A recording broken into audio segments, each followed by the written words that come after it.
बूढ़ी अम्मा की जादुई काली बकरी। अम्मा सूखी रोटी खा रही थी। तभी चीनू बकरी मिमियाने लगती है। हाँ हाँ, मुझे पता है तुझे भी भूख लगी है। रुक, मैं अभी खाना खाकर तुझे हरी हरी घास चराने के लिए लेकर जाऊंगी, समझी? बूढ़ी अम्मा रोटी खाकर चीनू बकरी को जंगल चराने के लिए लेकर जाती है। ले चीनू, अब तू ये हरी हरी घास खा। मैं ना बहुत थक गई हूँ, कुछ देर आराम कर लेती हूँ। चीनू बकरी घास खाने लगती है और बूढ़ी अम्मा एक पेड़ के नीचे बैठ जाती है और वो अपने बीते समय को सोचने लगती है। दादी, आप मुझे कोई कहानी सुनाओ ना। माँ, मेरी प्रमोशन हो गई है और अब मुझे शहर में ही रहना पड़ेगा। इसलिए मैं सुरभि और निधि को भी अपने साथ लेकर जा रहा हूँ शहर। पापा, क्या हम दादी को अपने साथ नहीं लेके जा सकते? नहीं बेटा, तुम्हारी दादी शहर में नहीं रह पाएगी, इसलिए अब हम उनको अपने साथ नहीं ले जा सकेंगे। पर हम ना छुट्टियों में माँ जी से मिलने आया करेंगे। हाँ हाँ, जल्दी करो, कहीं ट्रेन न छूट जाए। कुछ देर के बाद वो सभी लोग गाड़ी में बैठ जाते हैं। प्रणाम माँ, अब हम चलते हैं। सुरभि रो रही थी। दादी, आप भी चलो ना हमारे साथ। मैं आपके बिना वहां पर कैसे रहूंगी दादी? बेटा, मैं तुम्हारे साथ नहीं जा सकती हूँ, पर तुझे हर रोज टेलीफोन करके ना मैं कहानियां सुनाया करूंगी। प्रॉमिस दादी। अब चलें। सौरभ उनको लेकर वहां से चला जाता है, पर उसकी माँ वहीं पर उसे देखे जा रही थी। कितने साल बीत गए हैं, लेकिन सौरभ एक बार भी मुझसे मिलने नहीं आया और ना ही मेरी पोती से कभी बात करवाई। इन 10 सालों में तो सुरभि भी कितनी बड़ी हो गई होगी ना। 5 साल की थी जब वो अपने पापा के साथ शहर गई थी। मेरा बहुत मन करता है उसे देखने को। चीनू बकरी बूढ़ी अम्मा के पास आकर खड़ी हो जाती है और अम्मा का ध्यान टूटता है। अरे चीनू, तूने घास भी खा ली और मैं अभी तक वही पुरानी बातें सोच रही हूँ। चल घर चलते हैं, आज के खाने का भी बंदोबस्त करना है अभी। बूढ़ी अम्मा चीनू बकरी को लेकर घर आती है। चीनू बकरी बूढ़ी अम्मा के साथ रहती थी।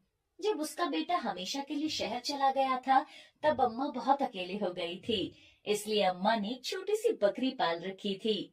अम्मा अपनी हर बात चीनू बकरी से करती थी। अरे, आज तो खाने के लिए कुछ भी नहीं है। सुबह से मैंने कुछ भी नहीं खाया है। लगता है आज मुझे भूखे पेट ही सोना पड़ेगा। बूढ़ी अम्मा भूखे पेट ही सो जाती है और अगले दिन हरिओम हरिओम।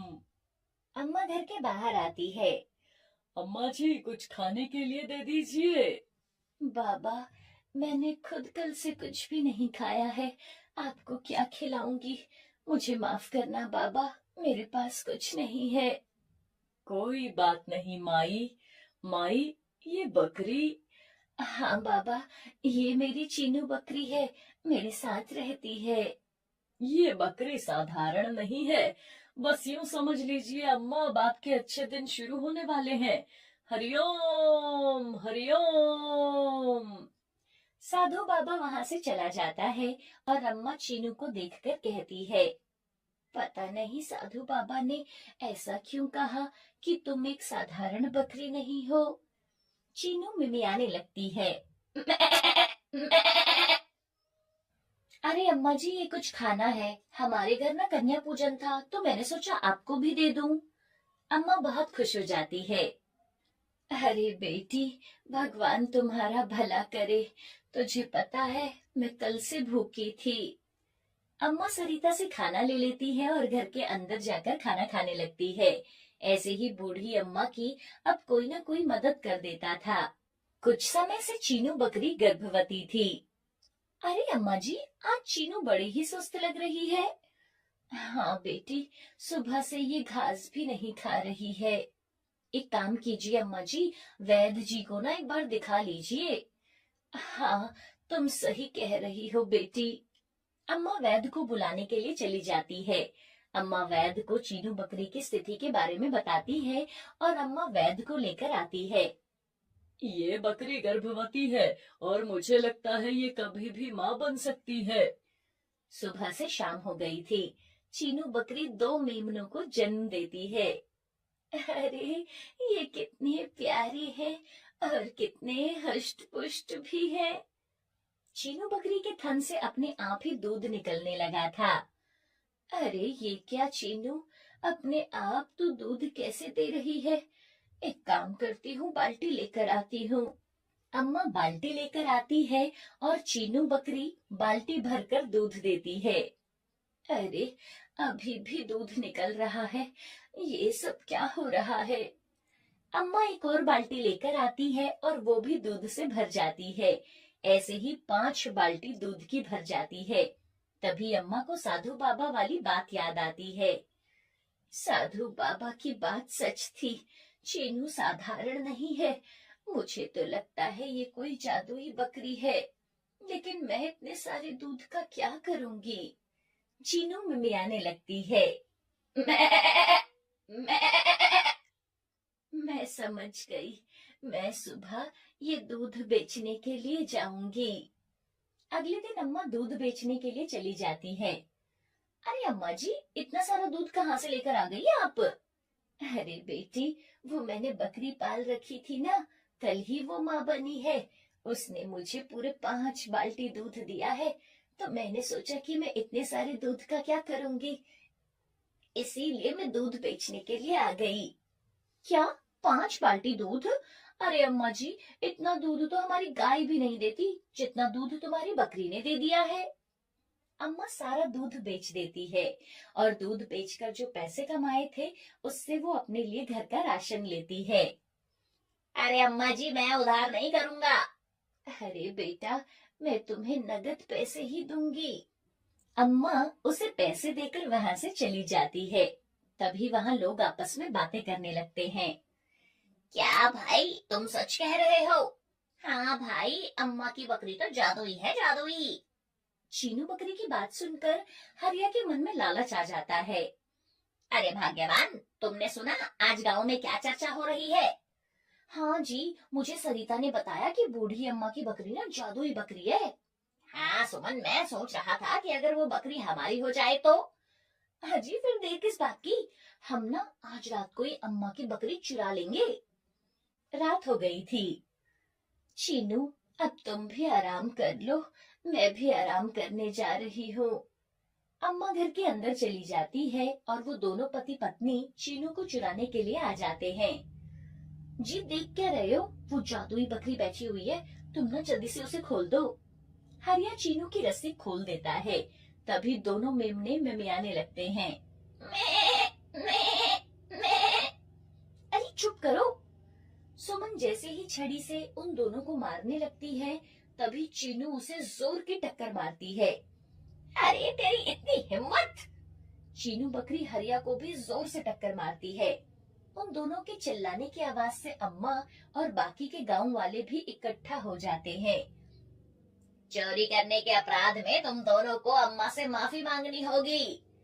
हम माफ कर दीजिए अम्मा जी, हम लालच में अंधे हो गए थे। और हम कभी भी आपके घर की तरफ नहीं आएंगे अम्मा, हमें माफ कर दो। ऐसे ही अब अम्मा चीनू बकरी का दूध बेचती और देखते ही देखते अम्मा भी अब अच्छी जिंदगी जीने लगी थी। अब वो किसी से मांग कर नहीं खाती थी। एक दिन अम्मा चीनू बकरी के पास एक खटिया पर बैठी हुई थी। कितना अच्छा होता अगर सौरभ भी यहीं गांव में ही रहता। कम से कम मैं अपनी पोती को तो अपनी आंखों के सामने बड़े होते हुए देख पाती। अब तो मुझे लगने लगा है कि उसे देखे बिना ही मैं इस दुनिया से चली जाऊंगी। अम्मा बहुत उदास थी। तभी उसे पीछे से आवाज आती है। माँ जी, माँ जी। अरे, ये तो मेरी सुरभि की आवाज है। अम्मा जैसे ही देखती है, उसकी पोती जो छोटी सी थी अब वो बड़ी हो गई है। अम्मा उन तीनों को देखकर बहुत खुश होती है। दादी, मुझे पता है आप मुझे ही याद कर रही थी ना। अम्मा भावुक हो जाती है और सुरभि को अपने गले लगा देती है। माँ, मुझे माफ कर दो। इतने सालों आपसे दूर रहकर मुझे समझ में आया कि एक माँ अपने बच्चों के लिए बोझ नहीं हो सकती। इसलिए मैं अब हमेशा हमेशा के लिए अपने गांव में आ गया हूँ, आपके साथ रहने के लिए माँ। तू सच कह रहा है बेटा। हाँ माँ, अब हम आपको छोड़कर कहीं नहीं जाएंगे। हमें माफ कर दीजिए माँ जी। अम्मा बहुत खुश होती है। दादी, ये बकरी किसकी है?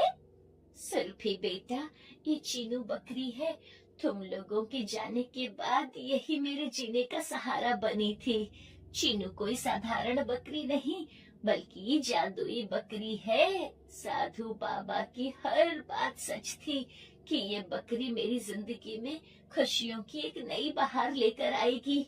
और देखो, आज मुझे मेरे बच्चे मिल गए। अब अम्मा चीनू बकरी और अपने परिवार के साथ खुशी खुशी रहने लगी थी। एक जंगल के पास उदयपुर गांव बसा हुआ था। उस गांव में कमल अपने छोटे से परिवार के साथ रहता था। कमल बहुत ही गरीब था। वो सोहनलाल सेठ की जमीन पर खेती करके अपना घर चला रहा था। सोहनलाल सेठ उस गांव में सबसे अमीर था। पूरे गांव में उसके पास सबसे ज्यादा जमीन थी। सोहनलाल ने बहुत सारी गाय और बकरियां भी रखी हुई थी। एक दिन कमल सेठ की बकरियों को चराने के लिए जाता है और तभी सेठ उससे कहता है, अरे कमल, ये बकरी अब दूध नहीं देती। एक काम कर, इस बकरी को जंगल में ही छोड़ आना, समझा? मालिक, मैं ये पाप नहीं कर सकता हूँ। उस जंगल में बहुत सारे जंगली जानवर रहते हैं, वो इसे जिंदा नहीं छोड़ेंगे। अरे मुझे ज्ञान मत दे, जो कहा है वो कर, नहीं तो मैं किसी और को काम पर रख लूंगा, समझा? नहीं नहीं मालिक, अगर आप मुझे काम से निकाल देंगे तो मेरा घर कैसे चलेगा। मैं इस बकरे को जंगल में छोड़ आऊंगा।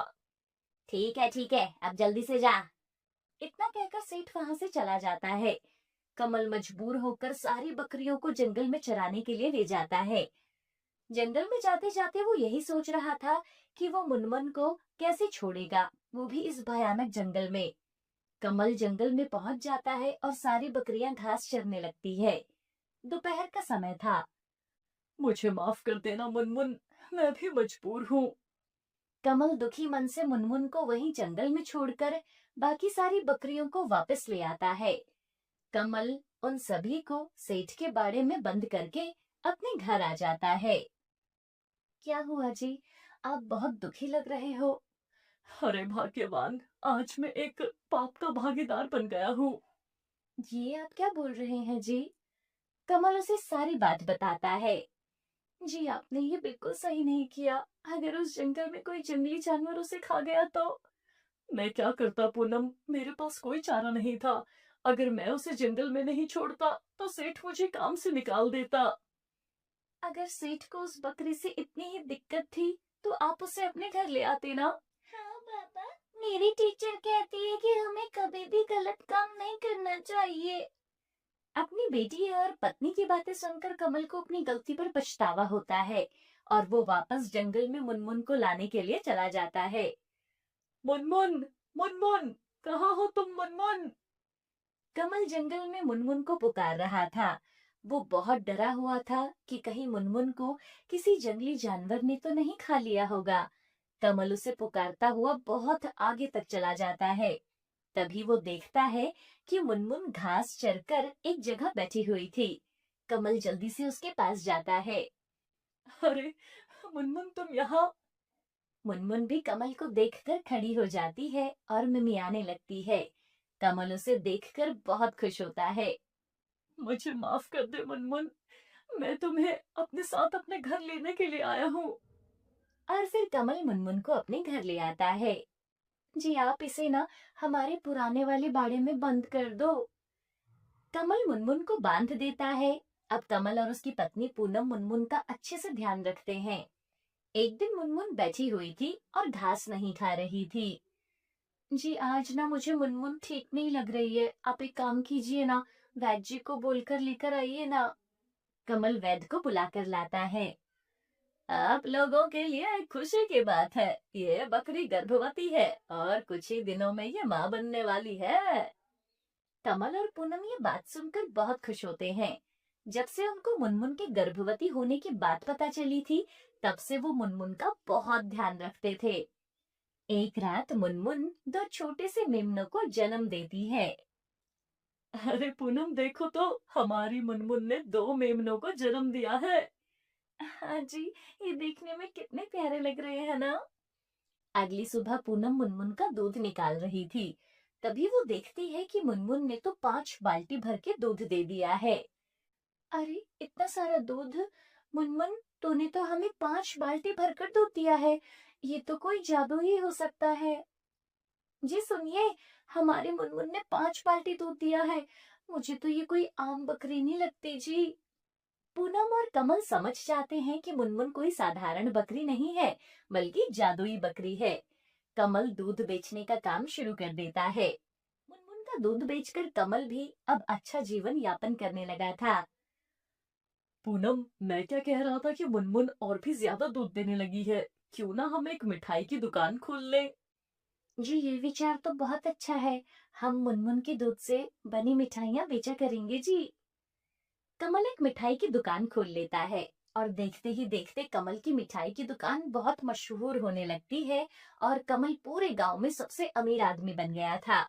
जब ये बात सेठ को पता चली तो वो गुस्से से लाल पीला हो गया और कमल की दुकान पर जाता है। अरे वाह कमल, तूने तो बहुत तरक्की कर ली है। ऐसी भी कौन सी जादुई की छड़ी तुम्हारे हाथ लग गई है? अरे नहीं नहीं मालिक, कोई जादुई की छड़ी हाथ नहीं लगी है। आपको याद है मालिक, आपने कुछ समय पहले मुझे मुनमुन बकरी को जंगल में छोड़ने के लिए कहा था। हाँ हाँ, अब तक तो वो बकरी किसी जंगली जानवर की भेंट चढ़ गई होगी। नहीं नहीं मालिक, मैं उसे अपने घर ले आया था। मुनमुन गर्भवती थी, इसलिए वो दूध नहीं देती थी मालिक। हमने उसकी खूब सेवा की। वो हमें हर रोज 10 बाल्टी दूध देती है। मुझे तो वो कोई जादुई बकरी लगती है मालिक। क्या? 10 बाल्टी दूध? ये सुनकर सेठ हक्का बक्का रह जाता है। उसे अपनी गलती पर पछतावा होता है। सेठ पंचायत में जाकर कमल पर बकरी चुराने का इल्जाम लगा देता है।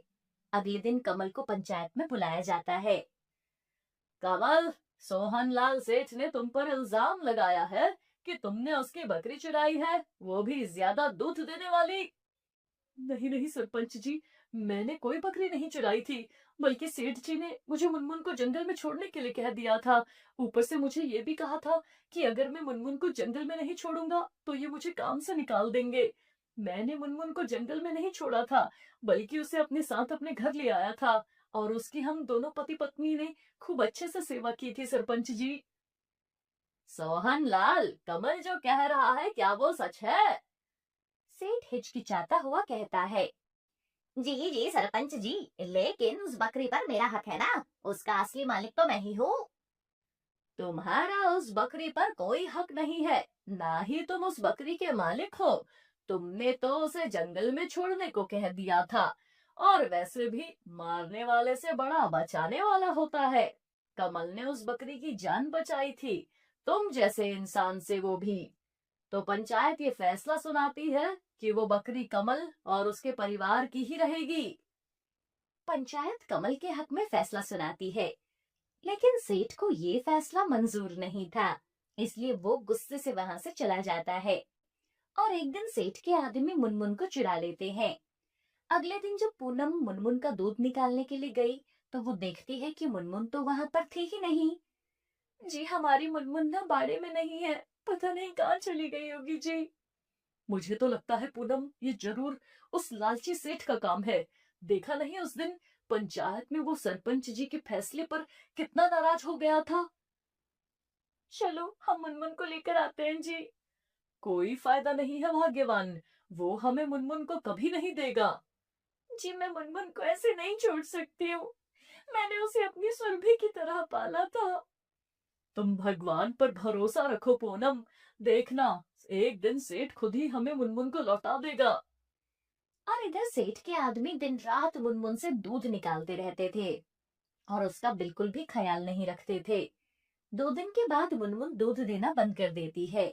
मुनमुन के दूध ना देने पर सेठ उसे मारने लगता है, लेकिन मुनमुन उसे जोर की टक्कर मारकर दूर गिरा देती है। दुखी होकर सेठ मुनमुन को वापस कमल के घर ले आता है। अरे ये लो अपनी बकरी, इसने तो मेरे प्राण ही निकाल देने थे आज। और क्या कह रहे थे तुम कि ये कोई जादुई बकरी है? अरे ये कोई जादुई वादुई बकरी नहीं है। और सेठ वहां से चला जाता है। देखो जी, हमारी मुनमुन कितनी कमजोर हो गई है। लगता है सेठ ने ना बिल्कुल भी उसकी सेवा नहीं की थी। मुनमुन मिमियाने लगती है। पूनम और कमल मुनमुन की अच्छे से सेवा करते हैं और मुनमुन उनको बाल्टियां भरकर दूध दिया करती थी। और इसी तरह वो लोग अपनी जादुई मुनमुन बकरी के साथ हंसी खुशी रहने लगते हैं।